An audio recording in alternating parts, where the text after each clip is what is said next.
Hatsquile, Euch Tenoya, Senaqwila Wyss, Tanat Chantla Asahan, Okameo, Wanaux, Titameo, Taskahotmish.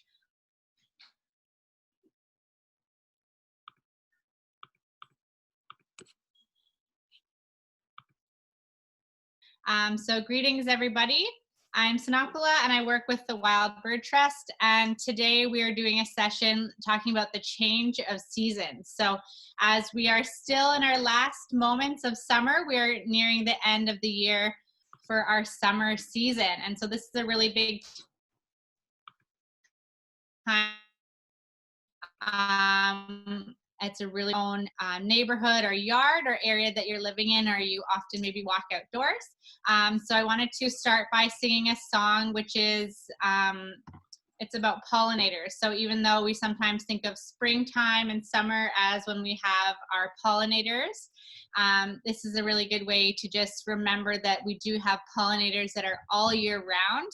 And throughout the different change of season, we can see some really wonderful ways that we can observe how we can support pollinators, including birds, including other types of animals that do pollination. And so this is mostly in the Squamish Snatcham, which I speak from the Squamish language. I was just introducing myself, saying that my family comes from a village called Essahan in the North Shore. And so my family comes from Squamish Snatcham speaking Squamish people. And so my mother, Coash Salish, was one of the people who helped to create the song. And I really love to share it and have to try and bring more awareness about pollinators and the importance that we have of, we do have many both indigenous pollinators and also different animals that are also within different Coast Salish areas. Specifically within Vancouver and the North Shore, we have not just calling it as Coast Salish territory, but to recognize that we are in the Hunkaminam speaking and Squamish Snatcham speaking. And so these are looking specifically, when we think about Coast Salish lands and waters, the specific nations and the languages. So Coast Salish can be actually referring to anywhere between near Seattle, Washington, and Vancouver areas and Vancouver Island. So it's a very broad area. So I always try to encourage that we really think about specifically the nations and the languages and dialects that are spoken to really be more specific and look at which are the nations, whose land are we on, and to bring more education and awareness about the individual nations, and learn a little bit more about our protocols and different ways of bringing education instead of looking at and saying, I don't know anything about these nations. Start and say, where can I learn more? And how can I hear the names of the languages and maybe even recognize the different place names that are in the territory. So this is a song about pollinators. So some of the different animals, I'll say touch nace, which is the hummingbird. We have sesamite, which is the bees. We've got Kalela, which is the butterflies. So we've got a variety of different pollinators that we're looking to honor and to think about within the changing of seasons. What does that mean, not only for humans, but also for animals and for pollinators especially. And then just, sorry, to add a point before I sing, when we raise our arms like this in many Coast Salish communities, rather than clapping when we have our arms raised, it's usually a sign. Some people say Osiam or Haichka, or different versions of Haichka and the different dialects and languages, but that's referring similar rather than clapping, slightly different, but it's kind of giving acknowledgement or thanking. So that's just a way that we show honor, respect, or even maybe if you agree with someone said, you might feel like this as an acknowledgement.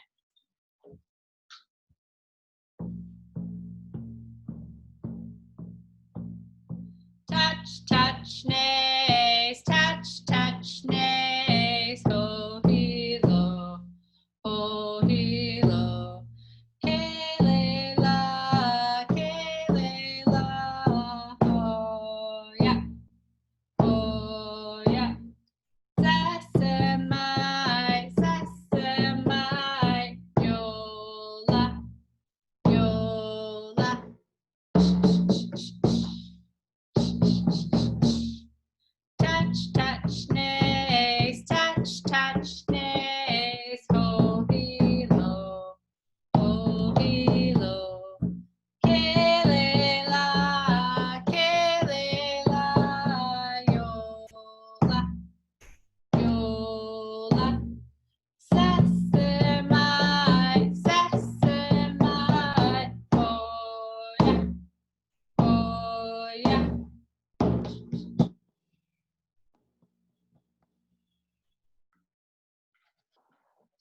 and Pimentomia. Thank you all. And so again, that was a song. My mother, Toitstonat, was one of the people who helped to create the song. Also Ursula Johnston and other members in the Squamish and Tsleil-Waututh community came together. And this was a song. They were sitting in the forest. Is actually very near to Maplewood Flats. And this was during the season of when the huckleberries were out. So it was beginning to be a song about the huckleberries, but it actually turned into a song more focusing on the pollinators. So as we look at the change of the seasons, right now, a really large part within not only the Squamish language, but many other Indigenous languages is when we look at observation. So many of the moons or the months of the year, these are based on our deep power of observation within our ecosystem. So again, whether it's something you want to try from your own yard, or if you're out on the trails within the Maplewood Flats area, something that we want to always take note. Some of the things like I really love when we have looking at the different critters or the birds that we observe within the Maplewood Flats area. And so that's something to think about how we do observation as Indigenous practices, is why we have specific times of the year rather than calling our months by a name. The months or the moons of the year are based on which kinds of observation. So during the month that last month, for the month of July, that is a time of year when you will be seeing different berries, specifically looking at today in August, we have the salal-berry. In Squamish, we call it taka. And July, the previous month, would have been blackberries, which would be starting to bloom. So if you join in on our previous sessions, we did talk about identifying the difference between the Indigenous trailing blackberry as well as the invasive species of the Himalayan blackberry and some of the differences. And so those are some of the small ways that we're looking in the landscape. Today, when we're in a more urban setting, what you will notice is seeing plants, like I mentioned, for this month, August, the salal-berry. Those are starting to become very earlier on in the year.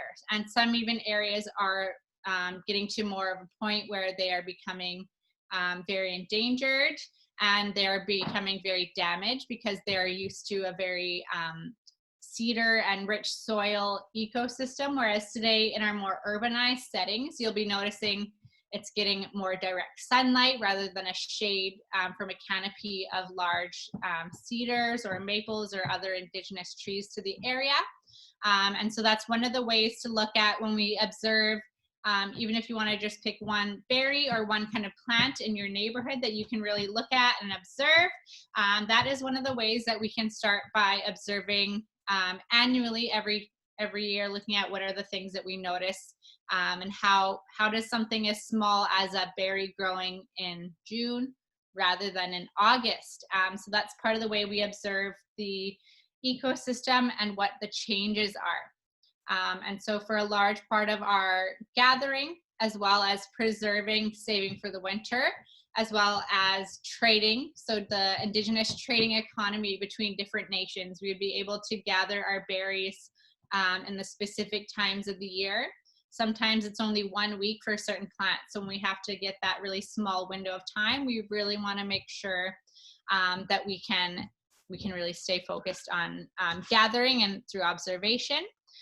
So we have Zoom. I'm on Instagram Live, and we have Facebook Live. So during this, I would really love if you want to leave a comment. I'll try to leave some questions as we go along. If you're wondering any questions about what I said, please feel free to comment as well.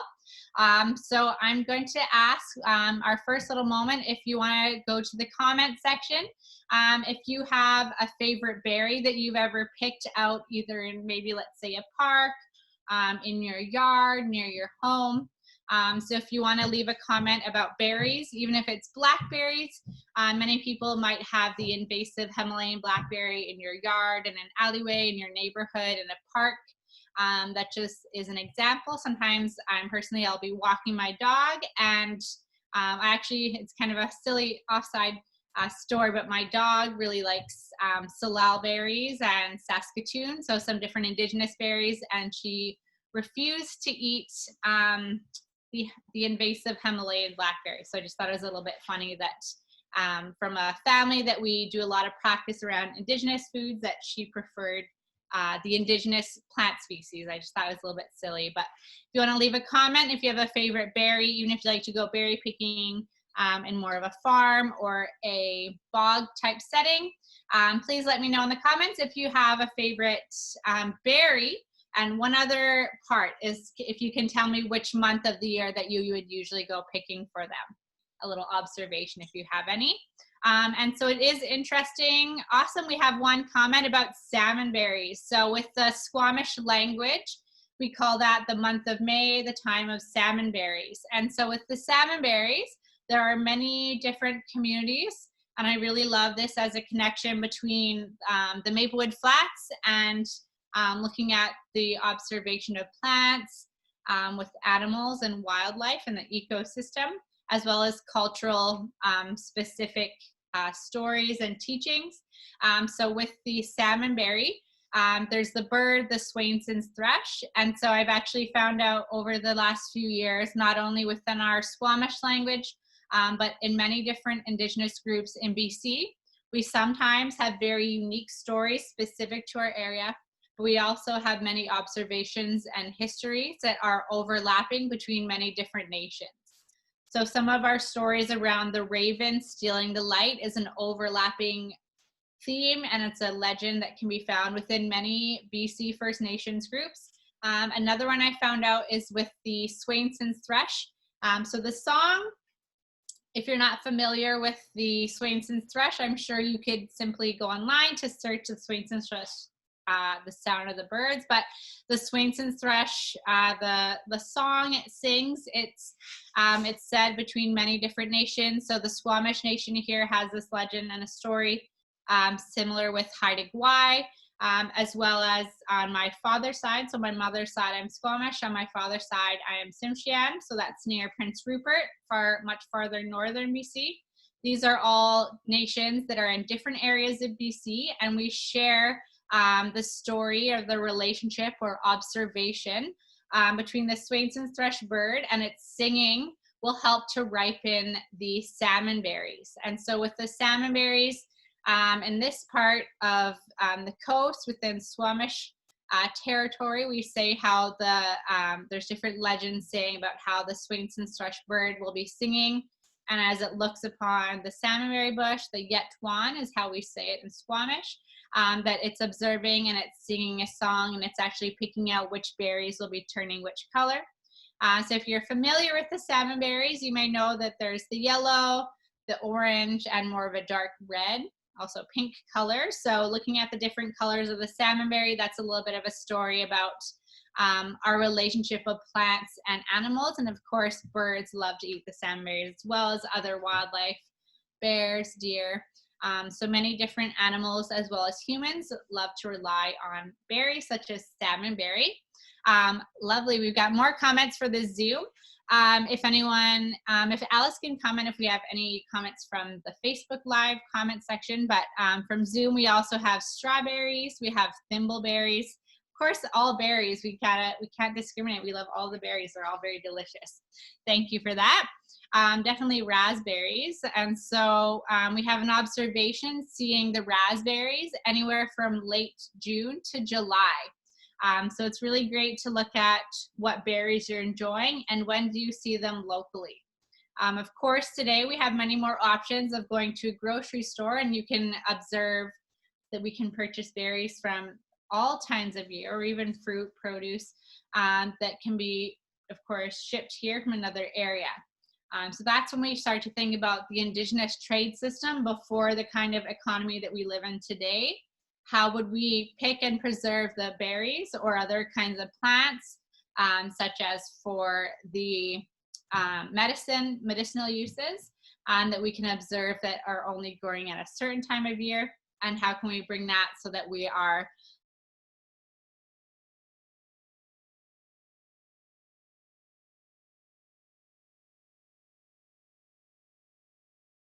Swainson's thrush and the salmonberries, that they are all actually in slightly different areas. So in the North Shore or Vancouver here, we're down lower on the coast.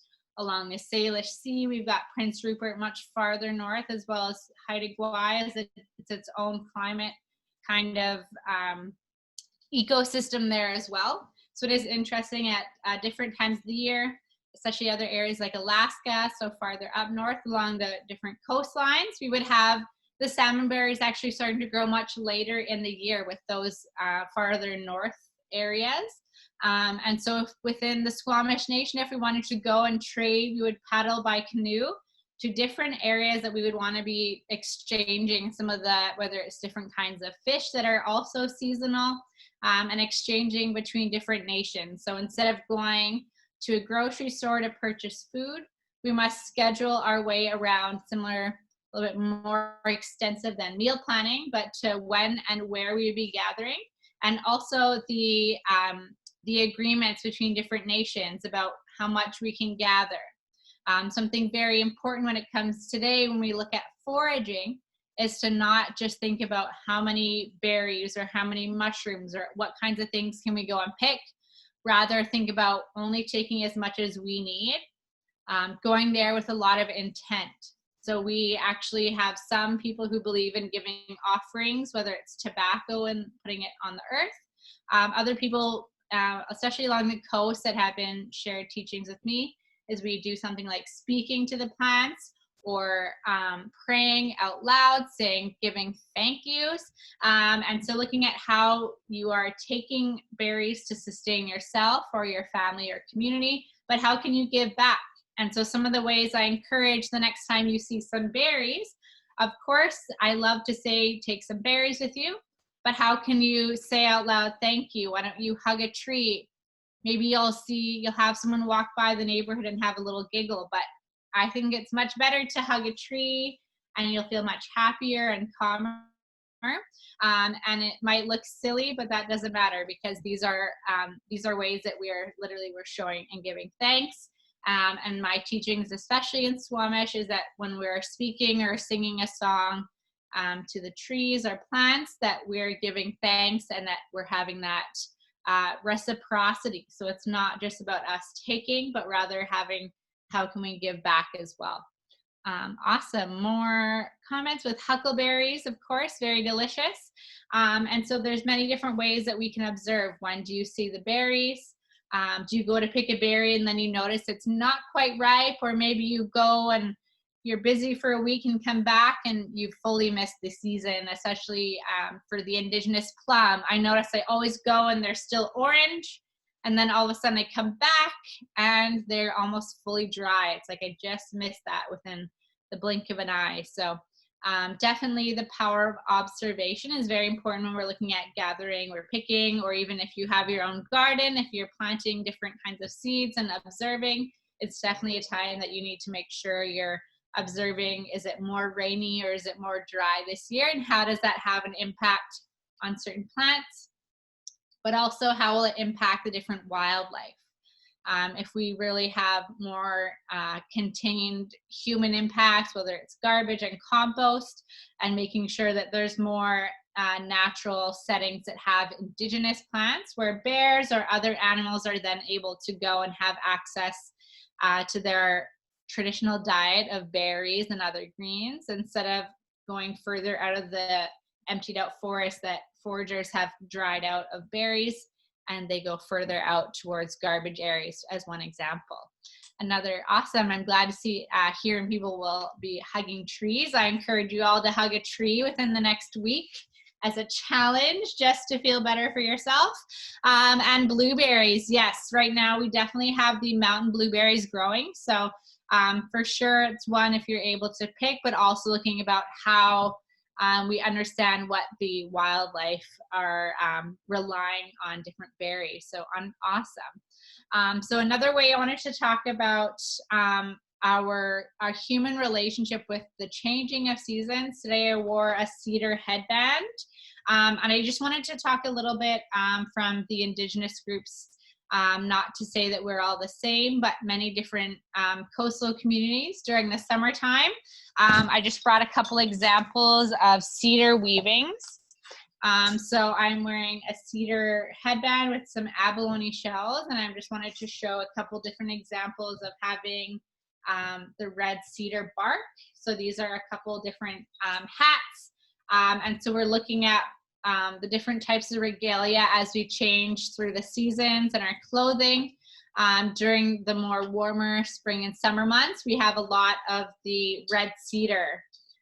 So if you think about today, as we're going to be starting not too soon, but within the next time period of changing seasons, that we'll be seeing much more rain, of course. So thinking about how today we can stay warm and dry wearing things like Gore-Tex or any kinds of waterproof materials, thinking about how the Indigenous groups here would have survived those rainy, wet seasons without rain boots, without umbrellas, without the different technologies that we may possibly take for granted today. And so really giving thanks for the very bountiful nature that we have here. So looking at how something as simple as a cedar tree, we definitely don't take the cedar tree for granted. All up and down the Pacific Northwest coast, we have often referred to the cedar tree, the red cedar, Thuja plicata, as the tree of life. So I've seen many Indigenous groups have teachings about red cedar.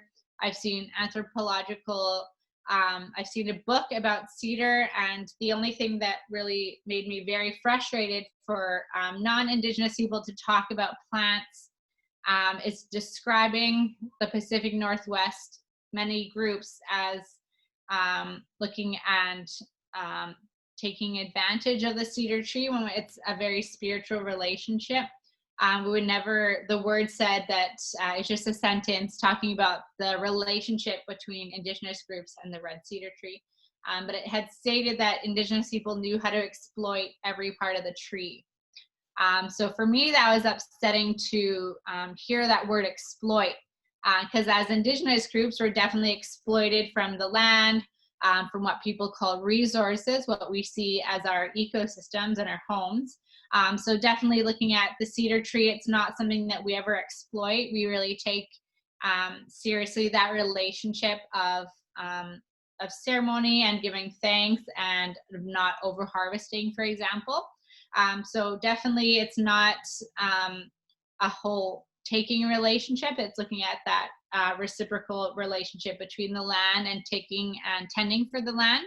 And a beautiful, I guess, kind of a quote or a saying within the Squamish language is that we do not own, and you cannot in the Squamish language say that you own land or property, but rather as adults, as humans, as people, we are here to take care of the land so that the next future generations, that all the future generations will have that same relationship that we do. So for many past generations of being able to go to pure, clean drinking water, and whether it's in a clean forest without litter or garbage, looking at how we can preserve that for the next future generations, rather than saying this is land that I can own and do whatever I wish with. Rather looking at we don't own it, we're just here to help maintain and preserve the natural parts of the landscape and the ecosystem that we're in. As well, I would like to have everyone think about how we're not above the ecosystem, but rather how humans are within the ecosystem. How can we support it? How can we not damage it? So those are just some of the things to get your wheels turning in your mind, looking at to change a perspective.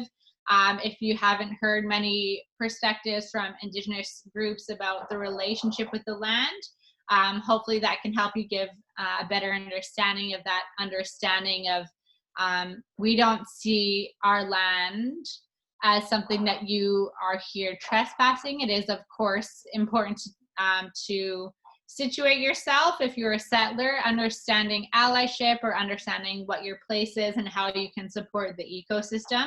But looking at how we don't own the land, we're not here to take everything.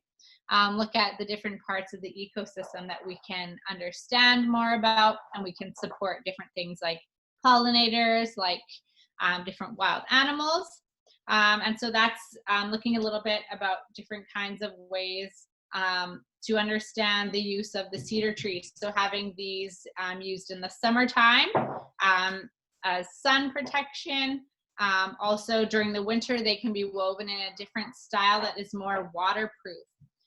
So if you can imagine, instead of purchasing our rain gear, having all of these different clothing materials being made with different types of cedar, as well as other plant materials like stinging nettle.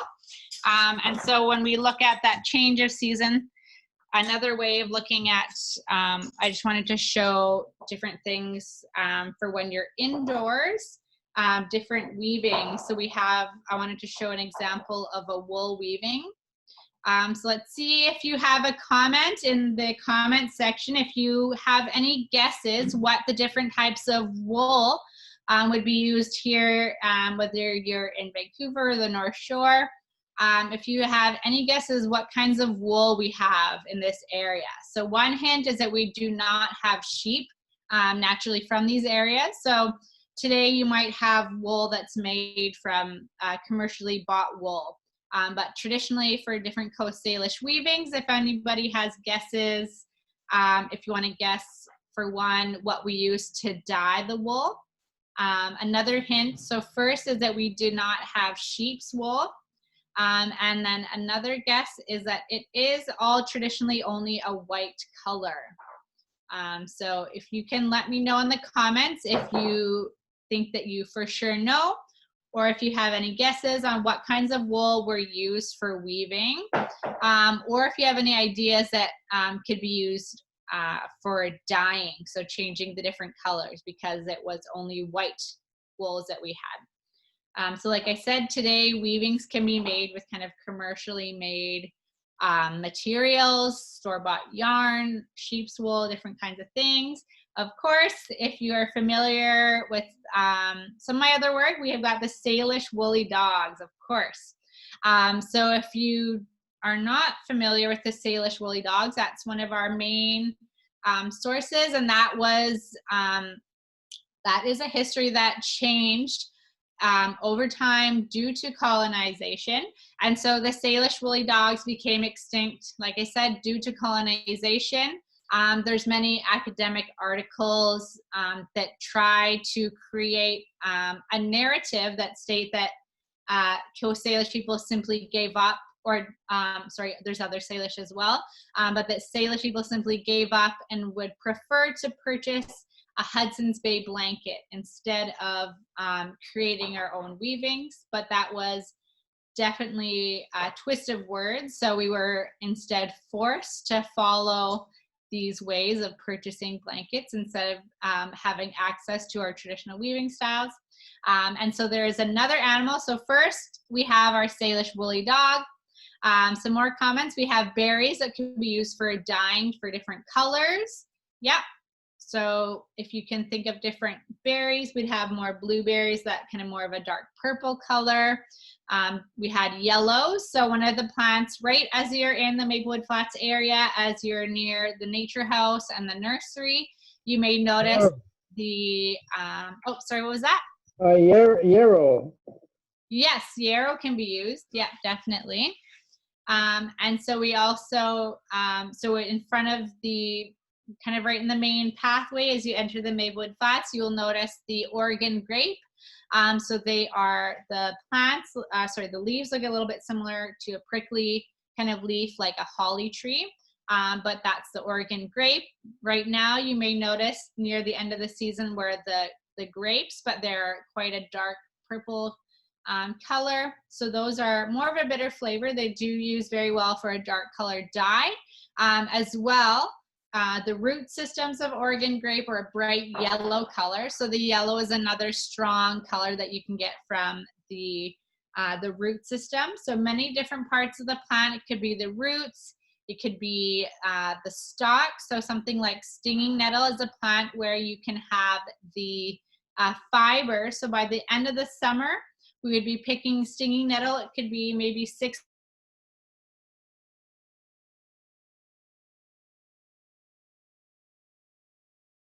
stinging nettle, the small sprouts can be eaten in the springtime. Once it's cooked or dried, it does lose that sting. So don't worry about your tongue or anywhere being stung if you're eating it, if it's cooked or dried. And then stinging nettle, so the fiber can be, it's a process where you dry it after the end of the summer when you are ready to cut it before it starts to wilt. And then it would be basically a process of stomping on the fiber to loosen it. And it's a very strong material, the stinging nettle fiber. As well, stinging nettle can also be added with ammonia, and that would be for creating, instead of the green color, it has more of this purple color. So it's interesting with plants.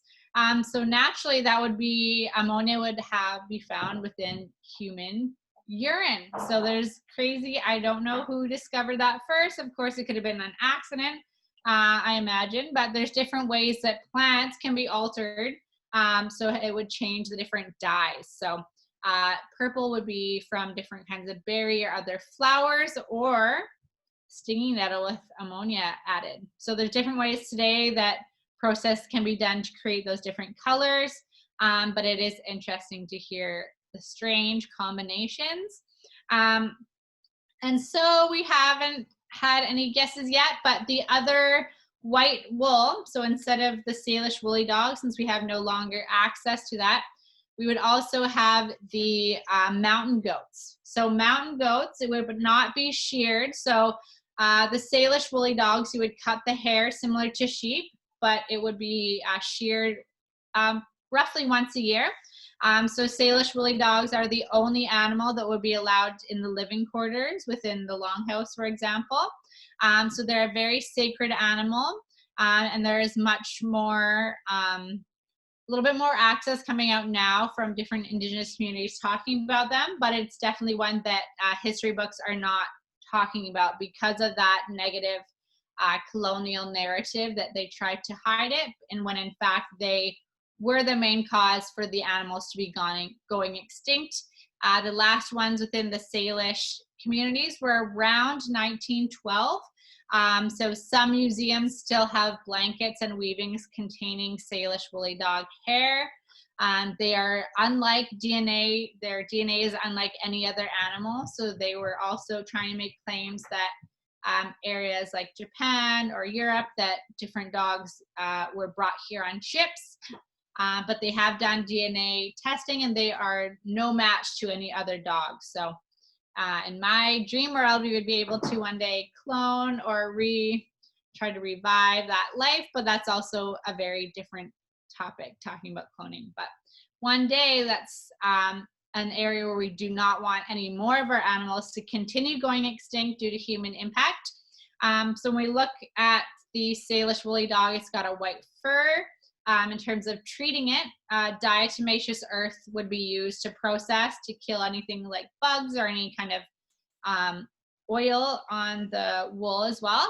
And then another material that we would mainly use is the mountain goats. So the mountain goats, you would not shear them like sheep or the woolly dogs. Rather, this would take a very long time. So often having the goat blankets would be very respected because it takes a very long time to gather. It's basically the time of season or year when the mountain goats are starting to shed their coat. So that would be done by going deep in the mountains and through observation, again, understanding which areas that they are living or commonly walking through. And because they're trying to change their coat, similar to bears, they'll be kind of rubbing up against rocks or trees and mossy areas, and that's when their fur would be coming off. So maybe if any of you have a dog or pets, you might notice the change of season as well. If you have pets, they might be going through their winter or summer coats, for example. So that's one way that we would be gathering their fallen off mountain goat wool, rather than having, if you would want to go near, let's say, a wild horse or goats, you would not want to go up behind them. They would probably definitely kick you. So they're ones that we don't want to naturalize them to be a human pet. We respect that they're very wild animals, and understanding how we can still gather the wool without trying to make them adapted to human interaction. Similar if you're ever within Maplewood Flats, if you see bears or deer, we don't want to create that relationship that the animals want to be a pet to humans. We can take photos from a distance, but it is really important to respect that wildness of the animal and not try to make them like a pet or anything like that.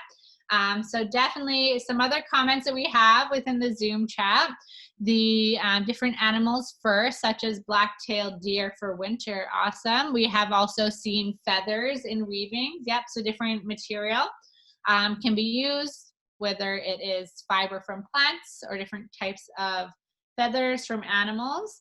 And so there's different ways that regalia can be incorporating different types of beads, different types of shells like abalone shells, different types of feathers have different meanings. So different eagle feathers have meanings.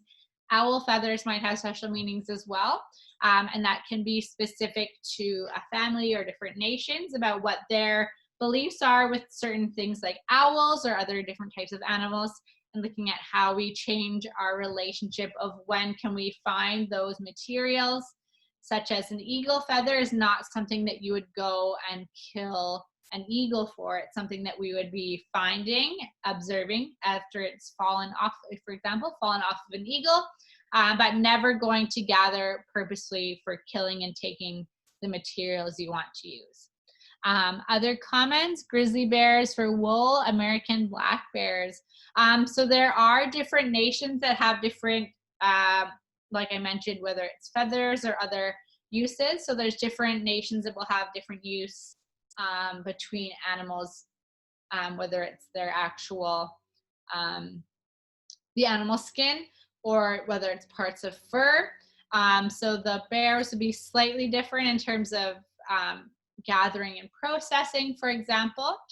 So I love all the interaction we're having today. So looking at how things can be gathered, how can we observe through the ecosystem.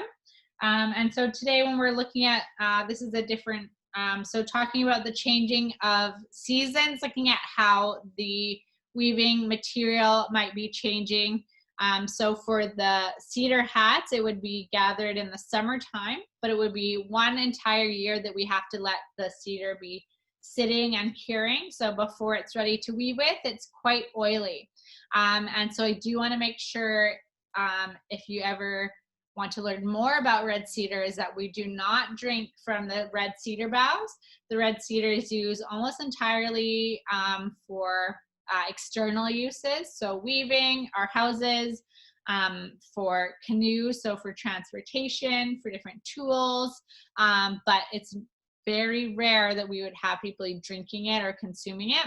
I personally, we don't use like cedar planks, for example. There's many other types of woods that would be used for cooking, especially with salmon, or on Maplewood Flats near the, there's a beautiful artwork by James Harry looking at the Senaqwila or the great blue heron. So there's an area there near that point, and we have, it's called iron, I'm trying to think in English. In Squamish, we call it chalchai, but it's ironwood, or it's also called ocean spray. And so that's a really strong material for creating essentially like a barbecue stick for cooking things like salmon over the fire. So there's different toxicity levels within oils of plants and trees. So often the cedar is very toxic. If you're a weaver or carver, you know that we don't process it immediately. We have to at least wait about 1 year. We have to let those oils cure, and we have to let the different materials process until we work with them. So we don't drink the cedar boughs. It can be very toxic. More than 1 cup can be very toxic for you. So looking at the different ways that we have different uses and understanding of plants. So with the red cedar, this is the natural color. There's other ways that not only the wool, the white wools can be dyed, but also the cedar.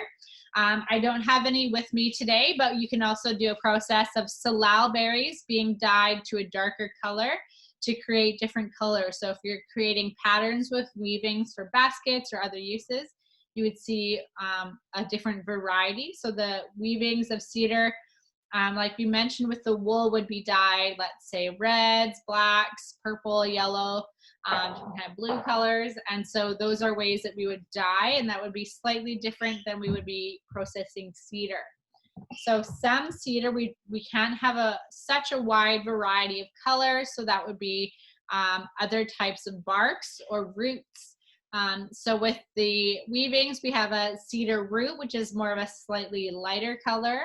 We have the wild cherry bark, which is more of a dark color. So there's just different ways we can slightly dye some cedars, but also instead of dyeing everything like with the wool, just using a different type of material as well. And so with the cedar, it can be very light in the summer, woven with broad spaces in between to be more airy. As well for the winter, it can be woven very tightly and have multiple layers, as well as stinging nettle or stinging nettle fiber, or the fluff or seeds from the coash, which is the fireweed. Another plant we have within Maplewood Flats, the fireweed. So right now we're in the time of the season when you would be seeing that change from the beautiful pink magenta flowers into the time of the year where they're going to be in seed. So in the comments, if you can let me know if you're spotting any fireweed. Maybe if you're on the highway, you might see a very tall pink beautiful plant, flowers. Or now if you might be driving and you might see or walking on a hike or trail, if you've ever seen the big white fluffy cotton fluff, and those are the fireweed that I'm referring to. And so it's like in the name fireweed, it might be seen of as a weed. There's in my neighborhood, there's an elementary school, and I just saw I'd walk, like I mentioned my dog, I walked through there, and we noticed that they have a fireweed plant. And then about a week ago, they had some, yard maintenance. So the whole schoolyards were cut down of grasses and I guess weeds, but they decided to cut down the fireweed. And it was unfortunate because I wanted to go back and observe and see the seeds and that fluffy cotton material as a wool, but it was cut down. So some people might see different indigenous or other even plants that are medicinal as a weed, when in fact there's many different types of uses. The fireweed can be made into a jelly or a tea, the flowers, as well as the the leaves can be fermented as a tea. And then that fluffy white cotton is also used for weaving. Yes, and Leanne, we have a really beautiful area as you're walking through Maplewood Flats where you can see the fireweed.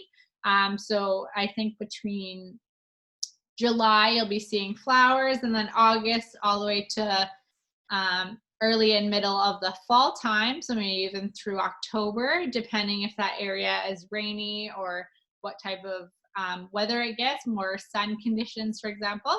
We'll still be observing those fluffy white cotton that's coming from the fireweed. So those are some of the ways that we look at what the weaving materials are when we're gathering it throughout the year.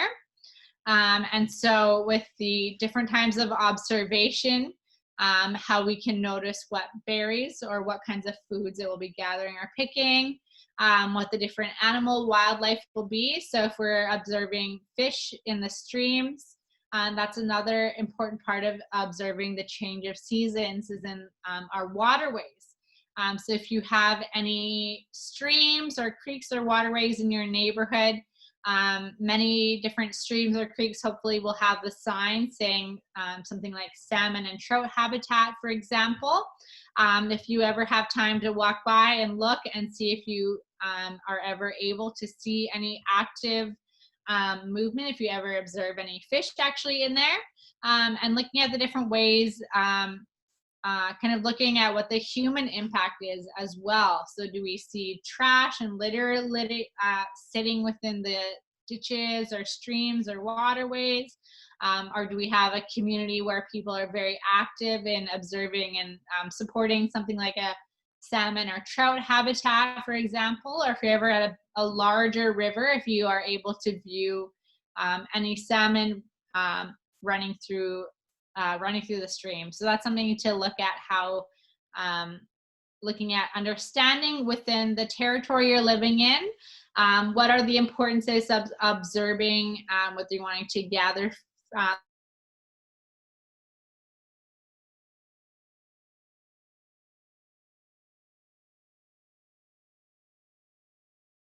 Many people have observations that they're maybe seeing more wildlife, or they have different observations about how less human impact being in certain areas has a different change on that ecosystem. When I was in Maplewood Flats just a couple weeks ago, some of the guests coming to wander through the area were saying that they had maybe observed more birds in their yard this year than they had in previous years. Or if you're able to look at your yard or the green space in your neighborhood, what are some things that you may have noticed? Have you noticed certain kinds of birds there more often? Is there more or less litter? Or kind of human impacts? Or what are some of the things that you notice in your neighborhood this year? Or maybe even something that you're seeing over the years, there's been changes, whether it's 5 years ago, many 20 years ago. What are some of the observations that you have in your neighborhood about wildlife? Maybe something I've noticed is when a house is torn down, do you see any changes because that property had very old trees in it? What are the changes in the bird population? Do you notice more birds coming to your yard because their homes were demolished through through older properties being developed now? So that's happened to me this year. I definitely noticed more robins were coming into my yard after one area down the road was developed. It was totally demolished. I actually had 2 crows move into my yard, a big tree there. So you never know if you see different birds at certain times of the year. Oh, wonderful. We had in the spring, we have a comment, this spring there's a lot of rain, which would help the increased bird populations. I saw many Steller's jay earlier in the spring. Yes, I also love hearing the Steller's jay. It's almost like a funny laugh, the sound, the singing it has. As well, I definitely saw them within my yard, I guess looking for bugs maybe. And I definitely saw robins near the time I had Steller's jay. Right now, I just mostly am seeing the crows that I saw them bringing twigs in, so I think they moved in. So looking at the times of year, which animals you see, definitely trying to think about how we can have that change of seasons. Of course, we'll be seeing in the next probably time this at the end of the summer, if you have fruit or any kinds of stuff in your yard that will attract animals, thinking about how we can thinking about how that change of season impacts things like bears, or what other kinds of animals you might notice in your yard, and how you can have that interaction or no interaction with wild animals, maybe like bears. More comments, definitely more flickers this year on SSI and hummingbirds, lots of chickadees and a flicker family too. Great. So if you're able to look out, flicker, yeah, the feathers are really nice. I've seen one. I didn't pick it up. It was across the street from my house. I saw a flicker feather. So looking about hearing, if you want to today, take a nature moment, I like to call it, and just try to take a moment if you're having a busy day or if you're just wanting to get outside, since we still have a little bit of that nice warm weather left. How can you take a moment and pause and try to absorb? I know you might hear urban noises, ambulance, traffic, maybe you live near a highway, but how you can try and narrow out your senses to try and kind of focus on maybe one or a few different bird calls, how you can observe, looking at maybe as you look up in the sky, you might see some leaves starting to fall as we are still in summer, but we're nearing fall. I remember last year I wanted to go to a nearby area with my family, and we were in a river, and I was noticing it was it was about this time of year, end of August, and I saw many leaves falling, and then I saw a great blue heron fly over by me. So looking at how the birds and different animals observe those leaves falling, the changing of leaves will be starting to begin. It might be something small like leaves starting to fall, but how do we observe those different signs without thinking about being pressured about our schedules or the different other deadlines we have, but how can we personally take some calming time to observe those different changes in the ecosystem that you live in, and taking appreciation of that time we've had this summer, and how can we move on to the fall season and what those changes will look like for your neighborhood and for every day. As I learn more about bird and plant relationships, I am paying more attention to the things I see when with the snowberry flowers. That I love seeing hummingbirds and the bees enjoy them. And now realizing the time of year is August and September. Beautiful. We have many snowberries at the front of the Nature House at Maplewood Flats. So Rob, I did learn that from you, that the hummingbirds love the snowberry flowers. They're tiny, delicate, dainty, beautiful flowers. That's right, yeah.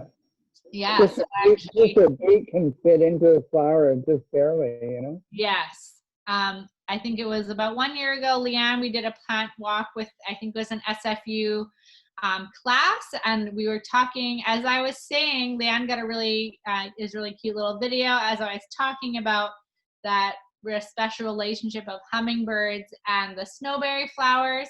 We had a hummingbird come up, and it was actually, in fact, as we had observation, that it was going and it was collecting pollen, and it was going to the snowberry flowers. So they're very tiny, nice and dainty, and they're kind of, hummingbirds are perfect with their long kind of beak and tiny little tongue for the nectar, that they were a very nice specialty for hummingbirds. So understanding some of the relationships, how maybe as humans we have a favorite berry or a favorite season, the time of year to gather something, looking about how plants will have a special impact on which animals will have their favorites as well. So I thought that was cute. The Swainson's thrush, their favorite with the salmonberries, hummingbirds, and their favorite, the snowberry flowers.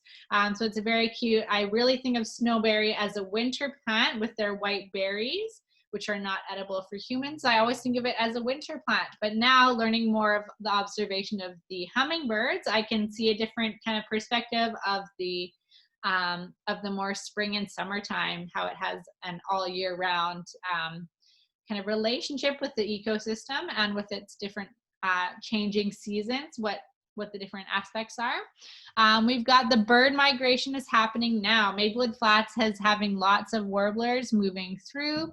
Yes, awesome. So it's really great to hear different comments and feedback today. So I'm really glad that you are all able to come and join in. Again, it will be able to watch it later on through Facebook.